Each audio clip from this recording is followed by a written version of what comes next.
terkait guru P3K. Tapi ini kan terima cerita, kalau udah jadi guru P3K itu nanti ditarik ke pemerintah. Begini, nomor satu, kesetaraan tadi. Ke depan sekolah-sekolah swasta, universitas-universitas swasta, menurut kami harus dibebaskan dari PBB atas tanah mereka. Nol.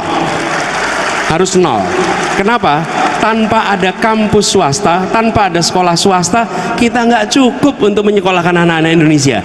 Cara negara membayar balik adalah PBB untuk sekolah, kampus, semua yang sifatnya sosial, termasuk rumah sakit yang sifatnya sosial, itu nol PBB-nya. Yang kedua, semua yang diangkat menjadi pegawai pemerintah dengan perjanjian kerja P3K ini, mereka dibiarkan untuk tetap mengajar di swasta karena mereka adalah guru-guru yang mengajar anak Indonesia.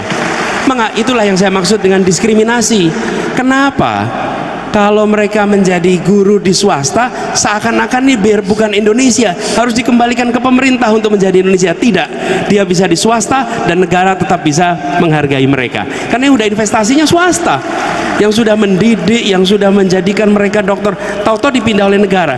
Justrunya harus dibalik, negara harus investasi kepada dosen dan guru swasta supaya mereka bisa mendapatkan pendidikan yang lebih tinggi. Jadi diubah tuh cara pandangnya. Lalu banyak sekali perguruan swasta, mengapa mahal? Karena mereka harus mengakuisisi tanah, harus beli tanah, dan tanah itu selalu komponen termahal. Betul tidak Pak Rektor? Semua sekolah swasta biaya paling besar apa? Tanah. Jadi kami ke depan ingin tanah-tanah negara bisa dimanfaatkan oleh swasta selama itu dipakai untuk pendidikan, kesehatan, dan kegiatan sosial. Kenapa? Loh, apalagi seperti Nahdlatul Ulama, Muhammadiyah, sudah mendidik bangsa Indonesia sebelum negeri ini ada. Kenapa sesudah ada negara justru berbalik? Kita ini pelit sama rakyat kita sendiri, kita ini pelit sama swasta kita sendiri. Mereka mendidik anak-anak kita, bukan mendidik orang asing. Mereka mendidik bangsa kita sendiri. Jangan pernah bedakan swasta dan negeri. Tanah negara itu dipakai oleh swasta tidak hilang. Kalau itu dipakai oleh investor asing malah bisa hilang. Tapi kalau dipakai oleh swasta nggak mungkin hilang.